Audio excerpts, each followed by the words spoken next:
Ayan, magluluto ulit tayo guys. So nakapag-prepare na ako ng 10 pirasong kalamansi. And then yung ating pork lomo guys, ini-slice ko lang ng ganyan, malalapad.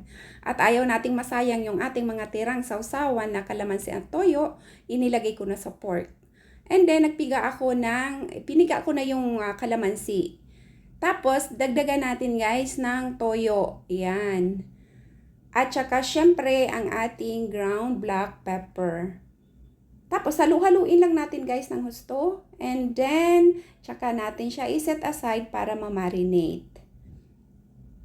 So, habang inaantay natin yan guys, may na-prepare na din akong isang malaking sibuyas na puti. Ayan, dahil kailangan natin yan.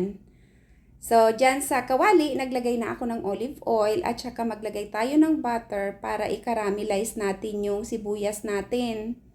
Ayan, maraming sibuyas, mas masarap.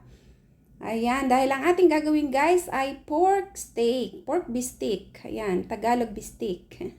So after makaramelize natin ang sibuyas, iset aside muna natin and then magpapula tayo ng bawang. Ayan, pagka ganyang medyo mapula na, ilagay na natin ang pork isa-isa. Ayan. So naglabas na siya ng sarili na niyang tubig. Takpan natin guys para maluto yung pork and then mag-subside yung sabaw. And then, after nyan, maglalagay tayo ng kalahating pork cubes. Pangpalasa lang. Kung mayroon kayong ibang seasoning na gusto, yun ang ilagay nyo.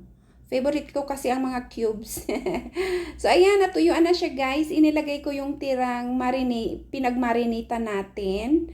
And then, nung masubside na, nagdagdag ulit ako ng kaunting tubig. And then, naglagay ako ng slurry. Yan, yung mixture ng harina para lumapot yung ating sauce. So, ayan, naluto na siya guys.